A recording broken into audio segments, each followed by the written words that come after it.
This conference will now be recorded.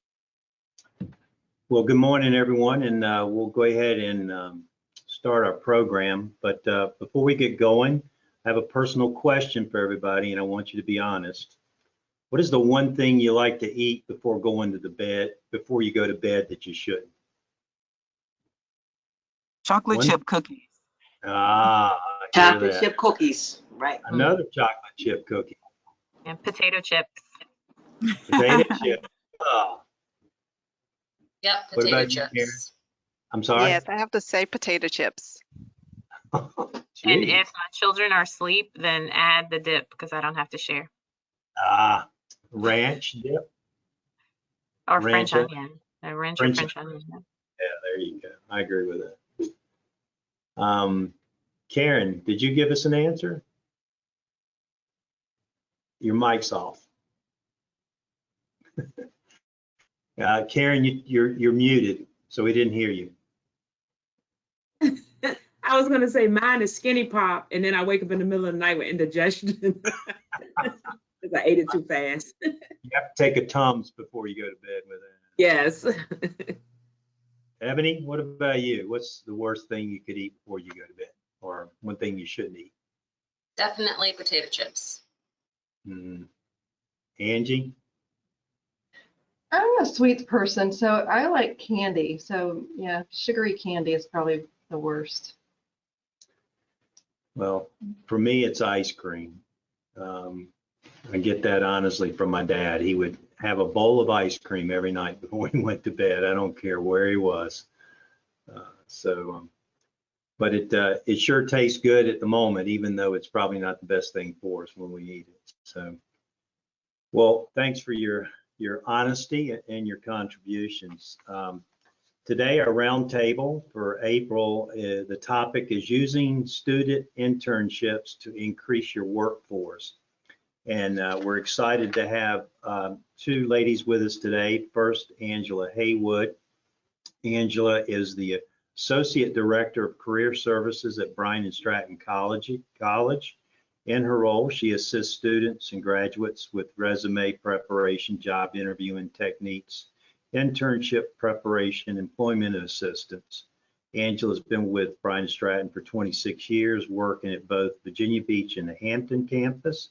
And her passion is to build relationships between area employees and to the college to ensure every student has the opportunity to gain valuable workplace skills through a rewarding internship that prepares them for a fulfilling career. And also, we're excited to have with us Cynthia White. She is the program director for the City of Hampton's Office of Youth and Young Adult Opportunities. And they are engaging young people to provide positive activities through sports, mentoring, expression training, summer employment, grants to grassroots community organizations. So we're very pleased to have both of these ladies join us, and thank you, ladies, for sharing your busy schedule with us today.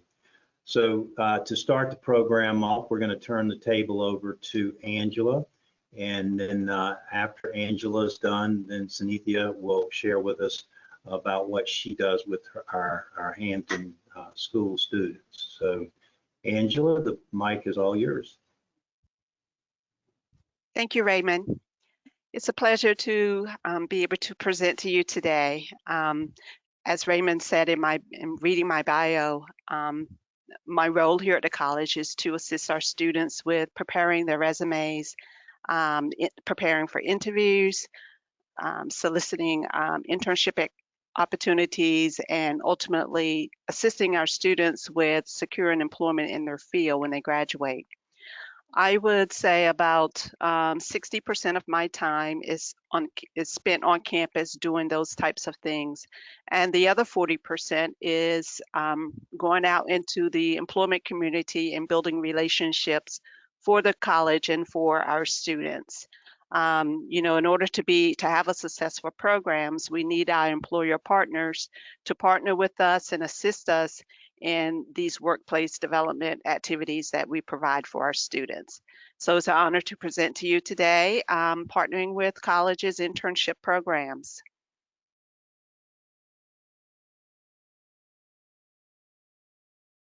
Okay, I'm trying to move my screen.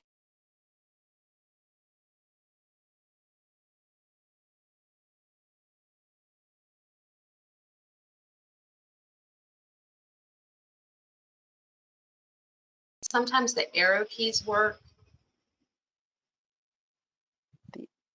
Okay.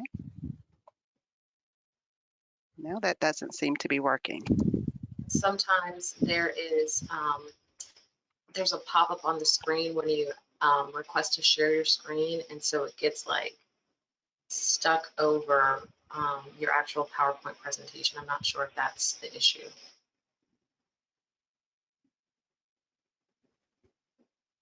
Let me stop sharing and then I'll go back again. Okay.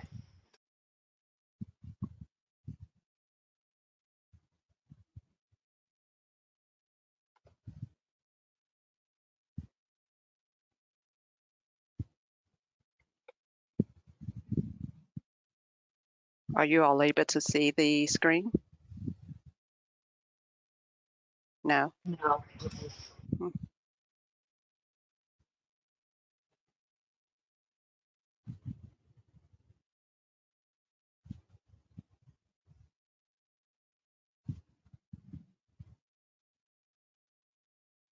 Okay.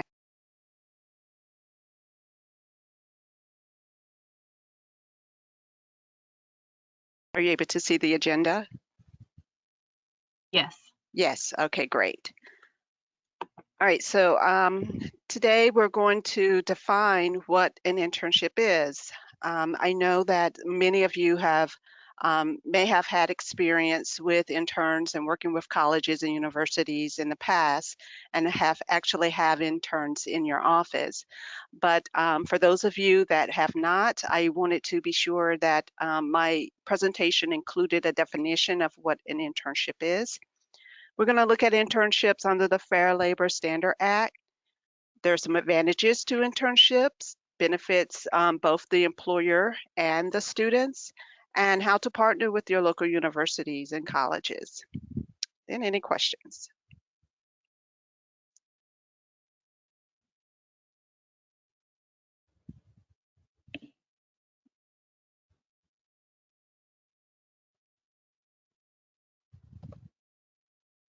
Okay, the definition of an internship, I found the best definition on the National Association of Colleges and Employers website, NACE. Actually, Bryan Stratton College is an partner with NACE, and they define internship as a form of experiential learning that integrates. I'm sorry, I'm not able to read my slide because of the pictures. Okay, that integrates knowledge and theory learned in the classroom with practical application and skills development in a professional setting. Internships give students the opportunity to gain valuable applied experience and make connections in professional fields they are considering for career paths, and give employers the opportunity to guide and evaluate talent. So when you're considering an internship program, you want to ensure that it is an educational experience. Again, one that is, whether it's a traditional internship where students are actually going into your workplace and applying hands-on experience, or one that is conducted remotely or virtually, you want to be sure that it meets the following criteria. One, the experience must be an extension to the classroom. It's a learning experience that provides for applying the knowledge gained in the classroom. The skills and knowledge learned must be transferable to other employment settings. So whatever they're learning in your workplace, those practical skills, they should be able to take those same skills and apply it in a similar work setting. The experience has a defined beginning and end, and you can communicate or contact your career services department at your local colleges and universities to find out when the semester begins. And usually that's the time that they will have available interns. And when the semester ends, have a job description that have desired qualifications. Be sure that you have clearly define learning objectives and goals related to the professional goals of the student's academic coursework. There is supervision by a professional with expertise and educational and professional background in that field of experience. That person will routinely give feedback to the intern, and that there are available resources and equipments and facilities provided by the host employer that supports the learning objectives and goals.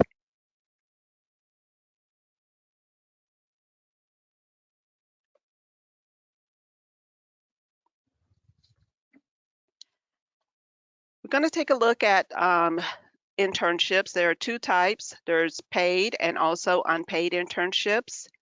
And the Fair Labor Standard Act, fact sheet number 71, can be found on the Department of Labor's website. It has the classification for unpaid internships.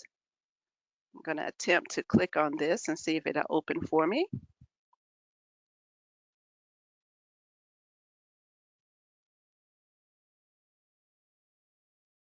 I apologize. It doesn't look as if my link is going to open. So I'll just quickly go through what those what is stated there on fact sheet number 71. In order to meet the criteria of an unpaid intern, the student intern must be the primary beneficiary of the internship, meaning that the student would benefit more greatly than the employer from the internship. And there are 7 factors to determine who is the primary beneficiary. 1, the extent to which the intern and employer clearly understands that there is no expectation of compensation. The internship provides training that would be similar to which would be given to in an educational environment, including any clinical or other hands-on training provided by an educational institution. The internship is tied to the intern's formal education program. It accommodates the intern's academic commitments by corresponding to the academic calendar. The internship duration is limited to the period in which the internship provides the intern with beneficial learning. And it complements, the intern's work complements rather than displaces the work of paid employees while providing significant educational benefits to the intern.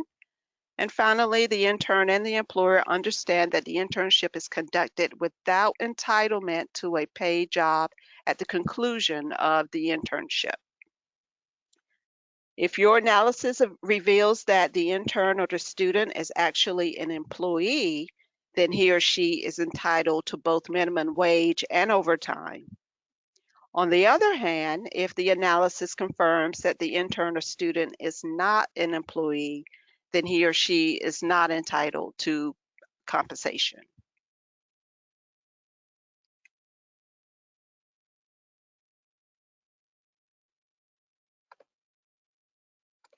Paid internships are mostly found in private sector employers. Just here on the peninsula, some of the employers that offer paid internships are Ferguson Enterprises, Canon, Jefferson Lab. Those internships are formal internship programs and can be generally found on a company's website. The employer usually lists the internship opportunities that are available to students, which majors are accepted. They provide a job description, the deadline to apply, and the student can usually apply directly on the company's website by clicking on a link. The intern should be paid at least minimum wage as well as overtime. If you need assistance with establishing a formal internship program at your organization, You should consult with your Human Resources Department to review organizational needs, wages, hours, policies, legal issues, and metrics. The advantages of internships, as I stated, there's some benefits to the employers. Employers require ready access to a pool of potential hires. Offering internships to college students is a strategic way of keeping our talent right here locally in the Hampton Roads area. Through an internship, students have a way of learning about opportunities that are available in their own backyard rather than looking elsewhere. We want to keep our talent here. Employers obtain much better knowledge of prospective employees' knowledge, skills, and abilities by evaluating their potential. They can do that by watching the intern in action rather than reading through resumes. Internships can be a key component to an organization's diversity efforts, and employers gain brand recognition and improve community relations. When partnering with your local colleges and universities on internships, we love posting and advertising our employer partners here at our campus. We have bulletin boards, we have monitors. This is a way to get some marketing, some extra marketing for your business here on college campuses, as well as students. They love sharing their internship experience with their friends, family members, and other students. There are some benefits to the intern. Interns gain a real-world view inside a particular industry. We coach in career services, we coach our students to research potential internship opportunities. Make a list, identify 2 to 5 learning objectives. Ask the question, what do I want to gain from my internship experience? And what employers in the area offer those types of experiences? Interns can gain realistic expectations about workplace demands and rewards. They gain a competitive advantage over job applicants without internship experience. Internship experience can be added to a resume. We coach our students to add the internship at the top of the resume to highlight your internship experience. And it enlarges their network of contacts in the working world. At the end of the internship, students can ask the site supervisor for a letter of recommendation or whether or not they know of anyone else in the area that may be looking for someone with their knowledge, skills, and abilities. Partnering with your local colleges and universities, we want to partner with you. We have readily available interns every semester here at Bryant and Stratton College. So every 4 months, I'm looking for employers who are willing to accept our students in an internship. Some colleges and universities may only offer internships once a year, maybe during the summer months. So again, reach out to your local career services office and find out when their interns will be available. Request to review the college's cooperative internship site agreement. The internship site agreement will state the role of all parties that are involved: the student, the site supervisor, and the internship coordinator or career services representative. The role of the site supervisor will be to provide the intern with a job description and establish a schedule to complete the internship. They will meet with the intern to provide feedback on work performed, inform the intern of any safety hazards, confidentiality issues, or any legal requirements, communicate any concerns to the internship coordinator, and evaluate the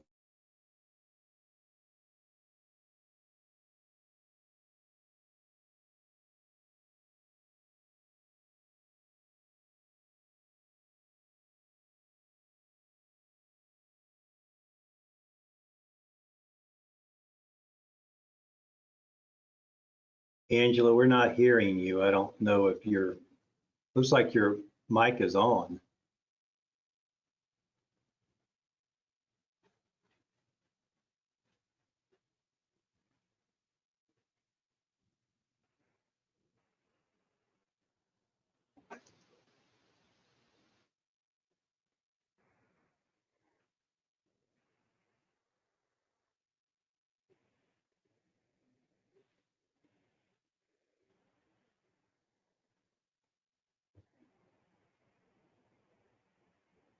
Angela?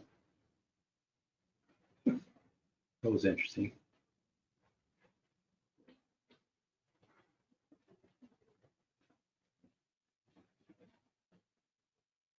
Well, apparently we've got some technical issues here with Angela's question period.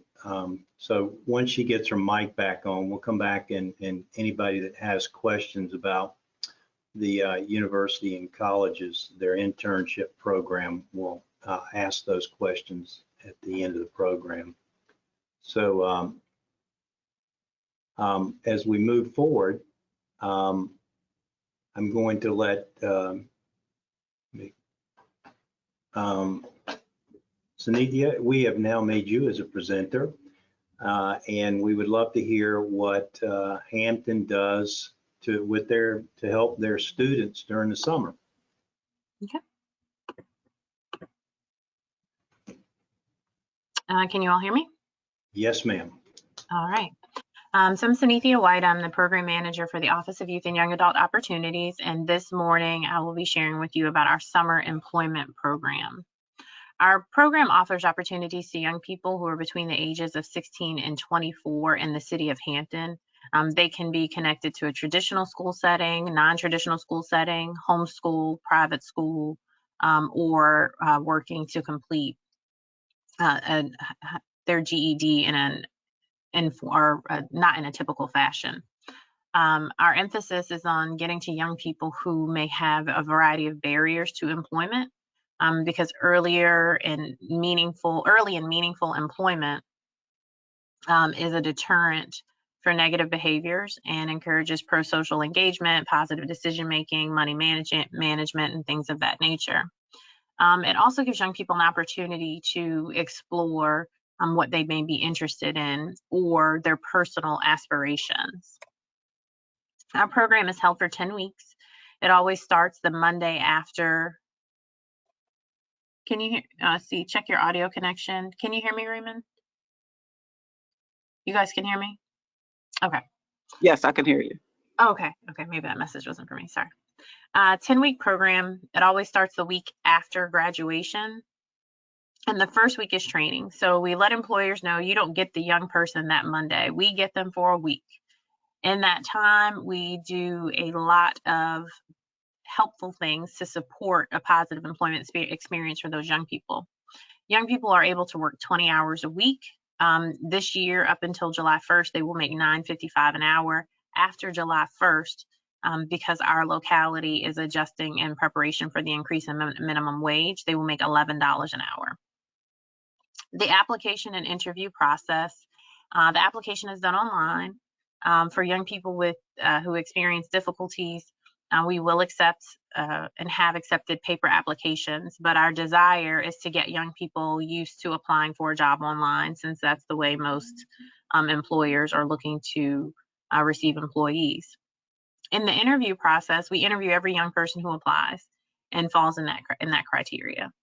What makes you fall outside of that criteria? You're over 25, you're under 16, you don't live in the city of Hampton, then you don't qualify. But everybody else, we interview them. We have a lot of parents that say, well, they don't have any experience, they're not going to get an interview.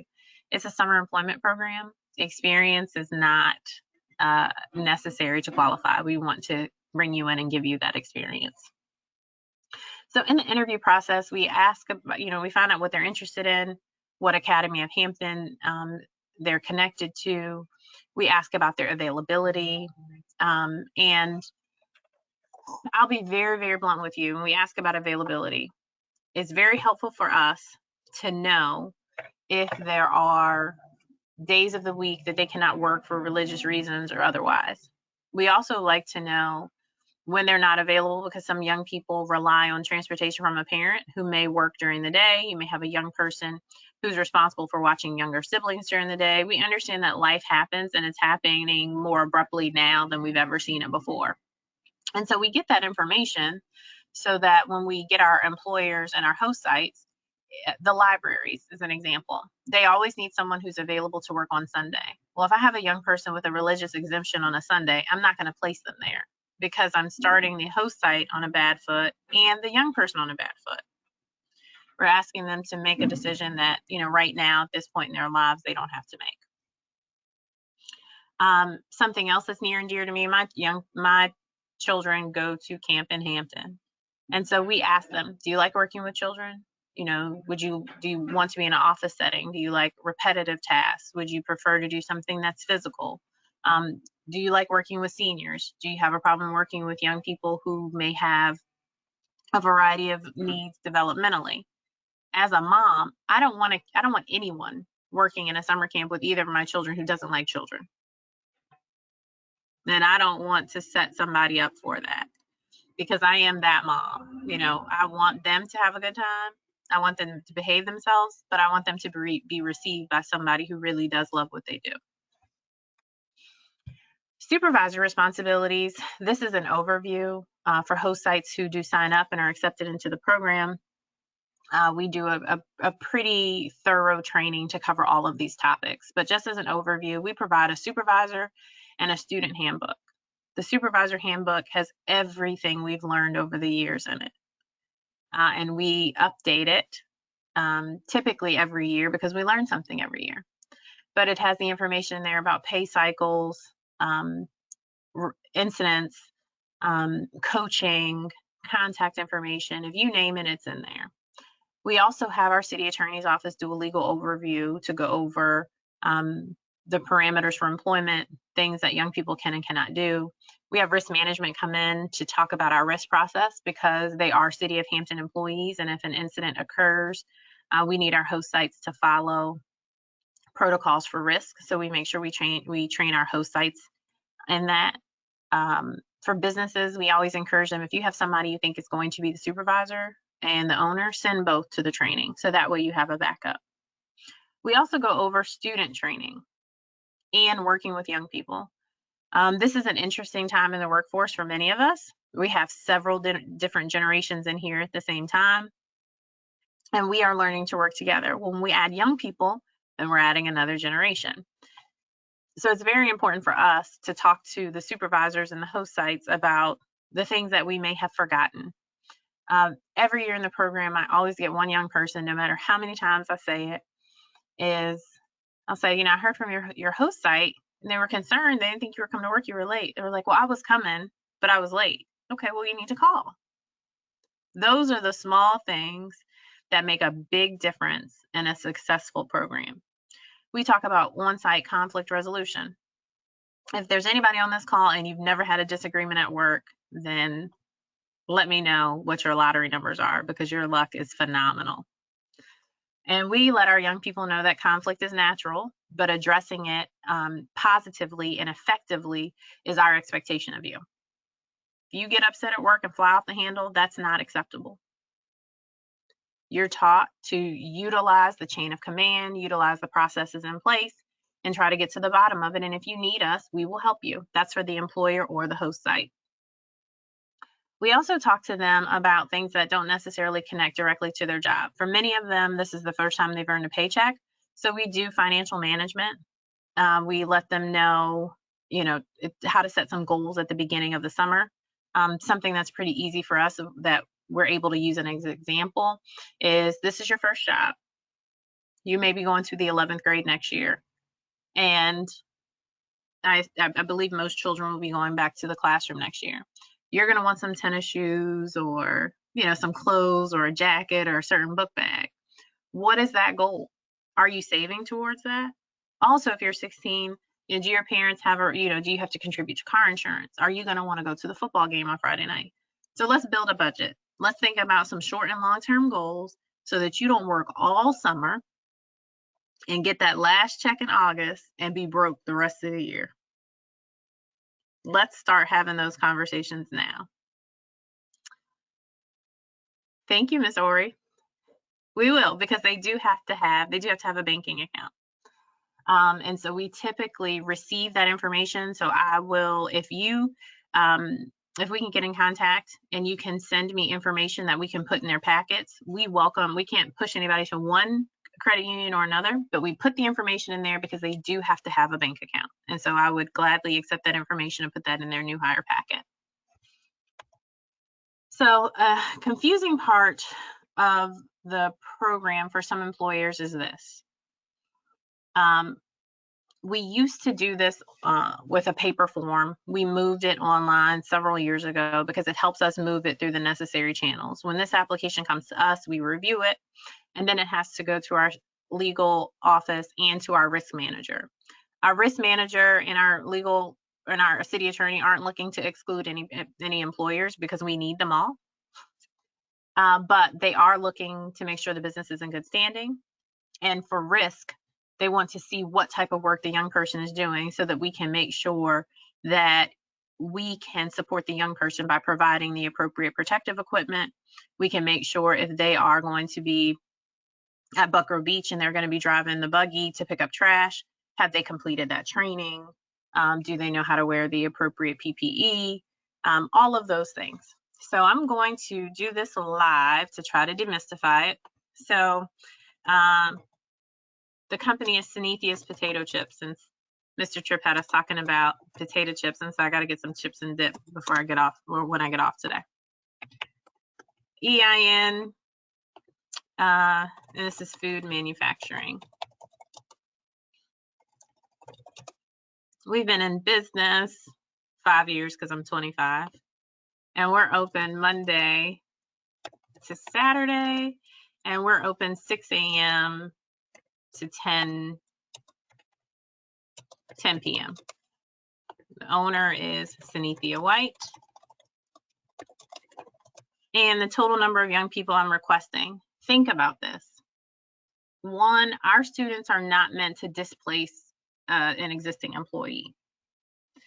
At Synethia's Potato Chips, I'm gonna think, well, I could have a young person who could help at the front desk. I may have a young person who could help with marketing and our social media piece, so I could put a young person there. I can put 2 young people in manufacturing, but maybe not with heavy equipment, because there may be some laws that pertain to the use of that equipment and safety. And then I could put a young person in packing maybe, so after it's done. So I'm gonna have 5 young people. I'm gonna upload a random file here, but that is your business license. And I'll upload the same thing again. Our primary business address is 100 Old Hampton Lane. And we are in Hampton, Virginia, 23669. All right, on the next page. Now, primary contact information. Who is the person that we're going to reach out to when we move forward to execute a contract, set up training, make them aware of all of the things that come into play with the program? So I'm going to pick on my friend on the call. So the COO who's over, or the HR director for our company is Erica Spencer. And she is the person that I am assigning. And I think I'm giving her one of the outdated email addresses, but it's okay.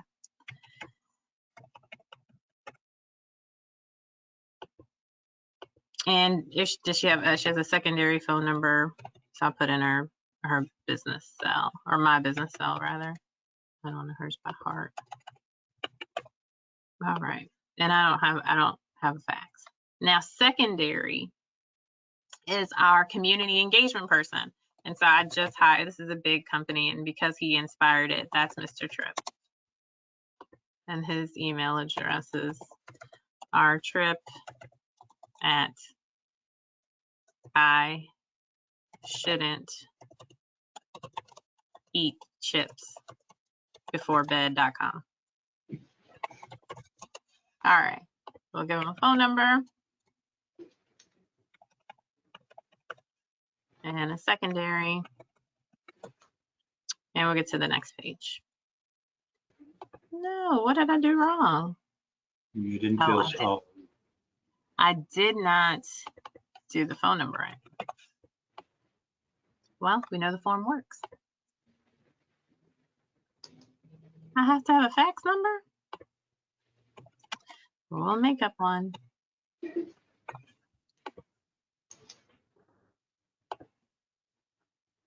All right, so this is the information. So I'll do it for, in this area, if you have 5 young people and they're doing the same thing, just at different shifts or different locations, that's fine. But if you have 5 young people and they're doing different things, we need to know that there. So that's why I asked you to do some, you know, to kind of think about where you want a young person to go. So I'll just talk about the young person who is going to be in our marketing department. And so she's going to assist with social media posts, community engagement, and distribution site follow-up. Young people in our program can be between the ages of 16 and 24. Required training, we want her to do the Google and the Google platform training.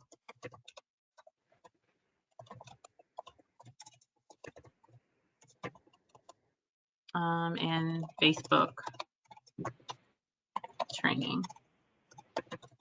Something like this. Let us know if that's something you expect us to find and provide, or if that's something that you provide. Okay. Now,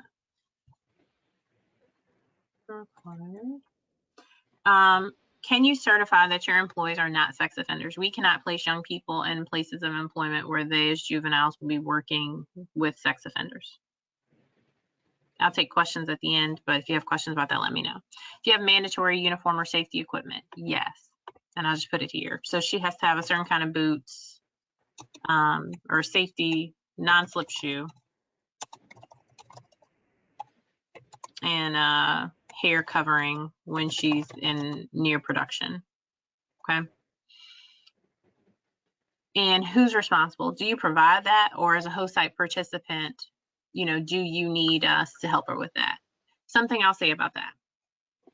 A lot of employers do provide, you know, one set of something. Okay. But some of our young people are coming from a space where this is their first job, and the resources to help them secure additional things are not readily available. So if you put here, we provide the first pair of non-slip shoes, or we provide, you know, an apron or something, but others can be purchased, let us know. I don't want a young person at any host site who is not able to come to work prepared or clean because of access to the things that they need to be successful. So you let us know, we provide one. Most employers here need 3. So that lets me know that we need to secure at least 2. So that young person has what they need. A couple of years ago, we had young people who were working at Newport News Sheriff's, and they were working the door of the courthouse, and they had to have those black boots.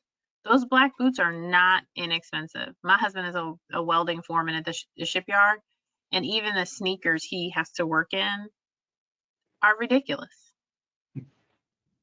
But he's an old man who earns a pretty good living, and so he can encumber that expense, right? But we don't want to put young people in that position. If we can help them get a leg up, that's what we'd rather do. We also know that sometimes that places a burden on smaller employers. Let us know. We will take care of it. Is there a minimum age required to work in your shop?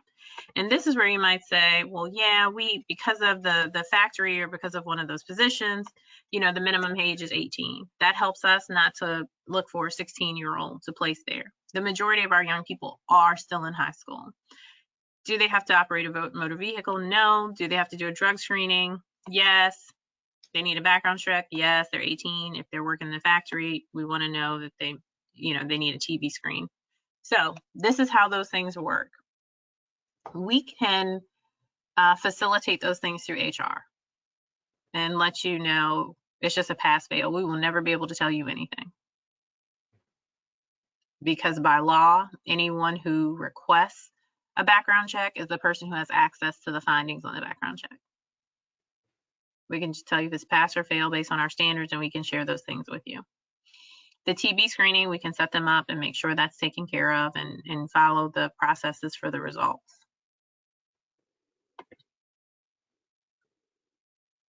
Uh-oh, I messed up again. I hope Sneaker doesn't follow. Okay, yes, I can certify. I didn't want y'all to tell the lady who owns the company. I keep messing up here. All right. So the very last page.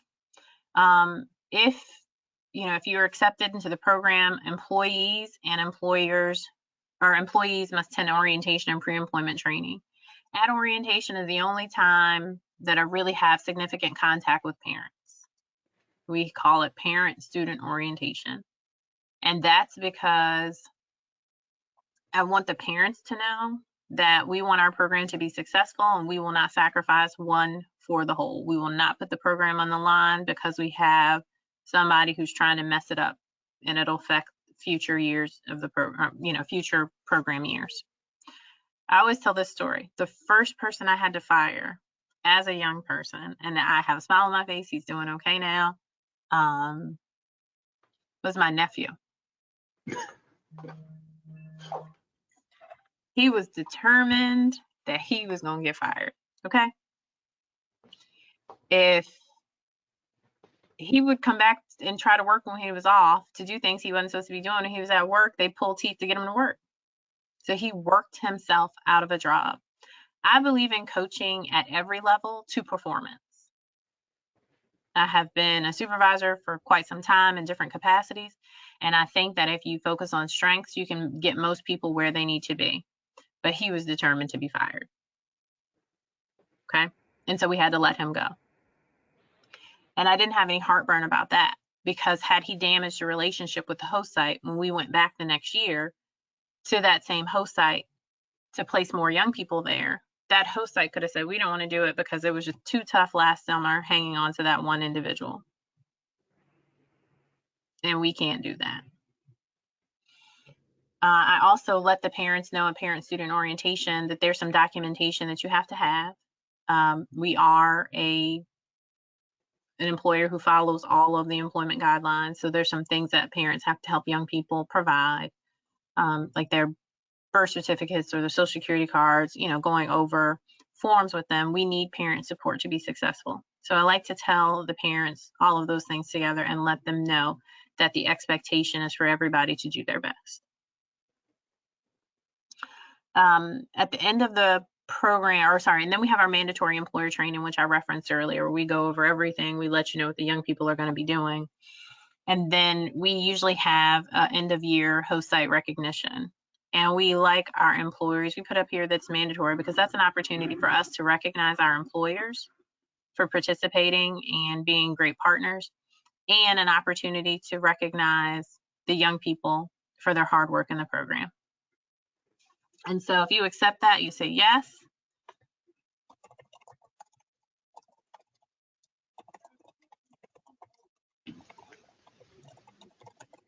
And then you hit submit. I get that form, I look over it. If I have any questions, I'll reach out to you if I need some clarity. I got a form yesterday from a host site that said we need 20 young people for our organization and we're going to place them all over. So when I get stuff like that, that allows me to follow up to say, hey, you've got a big organization. Can you tell me, more about where they're going to be so that we can do our best in planning and placing and finding students who, have those interests or have the desire to learn more about different parts of your organization. If I don't have any, questions, then we compile these things and send them over for review. And that is the end of my presentation. Make sure I got to all the questions. I think there was one about what was the age range. I think Karen was asking. 16 to 24, and that is by June 1st. So I have a question. So Yes. for the older students, like 23, 24, 22, are they still in high school? For the most part, no. Okay. Could we have a young person who is older pursuing a GED? Yes, Okay. So most of the older ones are pursuing their GED. they could be. We don't get very many that old. Okay. So they don't There have to was, be in like Hampton City schools. but they do have to be a resident of Hampton. President of Hampton. Okay. Mhm. Thank you. You're welcome. Any other questions for Sanithia? Well, I wrote a few things down I thought was very impressive about the program. Number one is that you're teaching these young kids financial management. And that is something even as adults we struggle with. But I love the idea that that's part of the program. It's included into it. And of course, the training aspect of it, training them how they should operate. Because a lot of times when you hear from employers, it's just social skills that a lot of the employees lack. So I thought that was an interesting part as well. And of course, accountability and expectations, which you demand them to perform at their highest level, which I think not only helps you with your program, but it also teaches the young person that there are expectations as an employer will have of an employee. And I think it starts to build that reputation. Okay, I'm here working for them and I'm supposed to do what they ask me to do. So I love this program. I didn't realize that you guys actually, I'm going to say you guys, the city actually picks that bill up. I thought that was impressive as well. One question, and this goes both to Angela and Sanithia. In a small business, we know we would like to have, if they know they'd like to have an intern, is there some way they can contact someone in your offices to kind of help them create their job description for that intern? We can. Because we'll just talk them through what they want them to do. And in a small business, so we had a small restaurant last year, and she was concerned about providing a job description, a typical job description.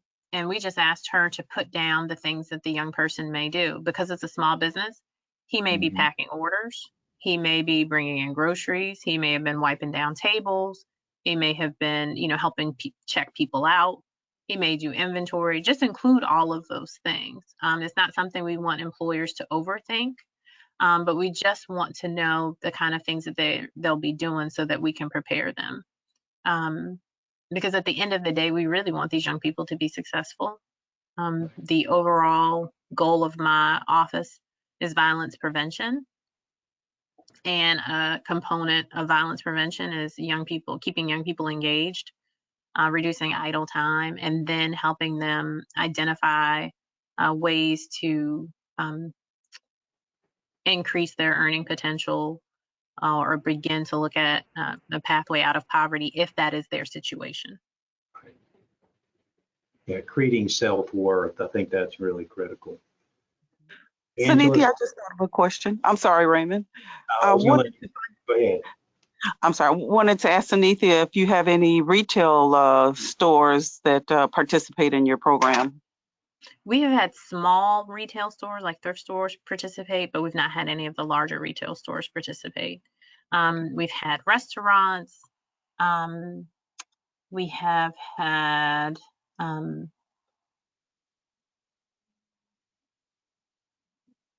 trying to think of something outside of the box. So parks and recreation, we've had young people at parks and community centers, at the fishing pier, at the beach. We've had young people at different size restaurants. We have had young people who've worked at consulting agencies or to work in a capacity as administrative support or with tutoring students over the summer.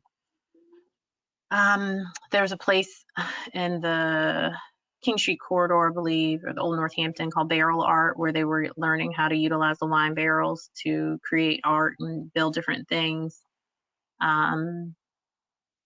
We've had them over here in Healthy Families with parenting programs. And we always encourage new businesses to come on board because we always have young people who are interested in some things. Now, something else that I tell our parents and our students is sometimes what you learn in our program is what you don't want to do. That's a good But the point. expectation is that you still, have a positive contribution to your host site and you do well. And we've got a 97% successful completion rate.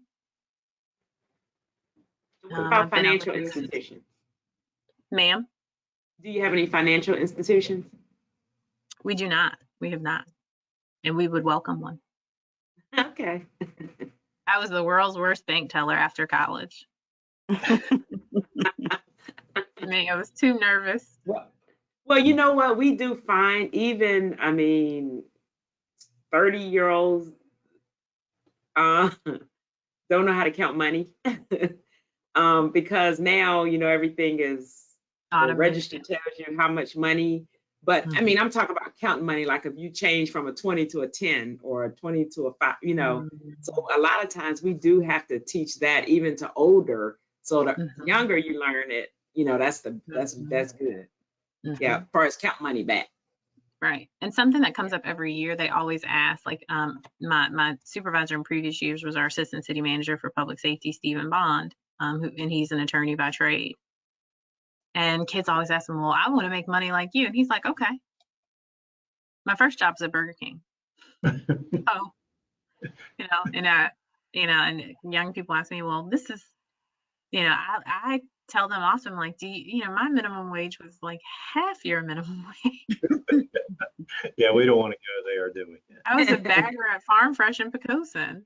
It was really glamorous, let me tell you. Well, Drina, you both need to sign up. So I think Erica's already sitting there sending out these little love notes. And what I'll do, Mr. Tripp, is I'll send you the folder for the there's a trifold we have for the program that can be distributed to all of your contacts that talks about the program and how to sign up. Sunithia, I have one more question. What if you Yes, ma'am. may not be able to use them the 20 hours per week? Would that be a problem? That does create a problem for us because it's very rare that we're able to find somewhere else for them to go. And we like them to get that 20 hours so they have the opportunity to earn, as much money as they're able to in the summer. If you're worried about it, let's talk about it. There was a host site who a couple of years ago didn't think she was going to need 20. We had a conversation and she ended up extending them for the summer and asking for 5 more hours a week. Okay. Angela, the same question for you. As businesses are looking for permanent employees, not just, we're referencing young adults who are learning which career paths they're seeking. But from the adult side, I'm gonna call it, as they get out into the working world, do you have in your office someone to sit down with a business to help them create a program that's efficient and effective for interns that are graduating? No, we're not hearing you. Oh, no. Okay. I tell you what, you can just go to the chat, that little discussion, that little cloud, and just put yes or no in there. We'll have to follow up that way. Sunithia, if you want to just click off of the share screen, because we're seeing all that you're. Oh, you're seeing all my work. So Raymond, I did send you the email. I don't know how on this one. I'm really. I'll get it for you. Hang on. Okay. Let's see. Oh, I had stopped. Is that it? Beat me to All it. right. All right. So. Can you hear me now? Yes, we good. Oh, great. I guess it's my headset. listen, technology, there's so many devices and they all don't like to communicate. So I think it's we're learning. Yeah. But the answer to your question, Raymond, is Yes. yes. Okay. We'll take a look at the learning outcomes of each of whatever program the student is pursuing, and we will take the learning outcomes and together work with the employer to establish a job description. Take into consideration what learning outcomes the students are looking to obtain themselves, and hopefully we'll be able to draw up a job description based upon the needs of the organization and the desire of the student in turn. Are there any other questions for Angela or Sunithia? Angela, really quickly, are there businesses or industries that you're looking for people to provide internships? Is there something that part of the degree programs that you have that you really haven't got people in there to be able to provide internships for the students that would give them the job skills for the particular degree program that they're looking at? Yes, Bryan Stratton College, where we offer career programs in business, accounting, human and social services, health services administration, nursing, medical assisting, and so forth. Human and social services, business, and the health services administration program are our largest programs here at the campus. So again, every semester, and our next semester will begin on May 5th, I have students who are seeking internship opportunities. They are required to complete a 90-hour internship within a 15-week semester, and it's generally unpaid. Okay. I was just wondering if maybe that we could help you match some businesses to some of the programs that you have, if you have some needs for employers that you haven't been able to fill. For some of The greatest need, yes, the greatest need would be in the most populated programs. Again, human and social services. And just this past semester, I had an accounting student, which is one of our smallest program here at the campus. However, because it was tax season, a lot of the accounting and public CPA firms weren't accepting interns, or they started accepting interns back in October, so our student missed the deadline to apply. So having readily available internship sites, I may not have a particular student available for one semester, and then again the next semester I may have 5 from one particular program. So yes, I need ready employers who are anxious to take on our students. I serve on the Health, Human Services, and Finances Academy at Hampton High School and the Freshman Academy at Bethel High School, which has the law and public safety piece, as well as the media piece. And so I'll echo what Ms. Haywood said. Health, Human Services, and Financial host sites that are connected to the media, or it could even be a business that's looking for someone to help advertise and promote, their location. And so last year we had a faith-based partner that has agreed to come back if the need presents itself. And they did the Google and Facebook training, showing them how to utilize those platforms to drive folks to businesses. And that's a position, that's really right up a lot of young people's alley, because they're utilizing something that is new to us. Information technology, wellness, and also the medical field. What I will say about health, human services, finances, and the medical field is often there's concerns because of the privacy that's required because of HIPAA, and then dealing with folks' money. Think outside of the box. You need folks to file. You need folks to help with medical records. You can bring them in and then expand their job opportunity, as they get further into the program. Our expectation is not for you to bring them in day one and they are able to do everything that you would have a seasoned employee do. You can work with them and then change their ability or their role, you know, as they get more acquainted with the program. And if HIPAA is a concern for your organization, our students are able to become HIPAA certified. They actually take a program online and they are tested. They have an exam and they become HIPAA certified. So our students can come to you with that certification prior to beginning the internship. But I agree with Ms. White as well. Businesses that need assistance with social media, our students are very well versed with all social media platforms.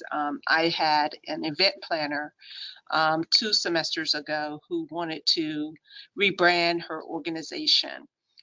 She was looking to just do a total rebrand and wanted our student to assist her in making her more visible on all types of social media platforms. And that was a great opportunity for that student. Those are skills that today's generation has.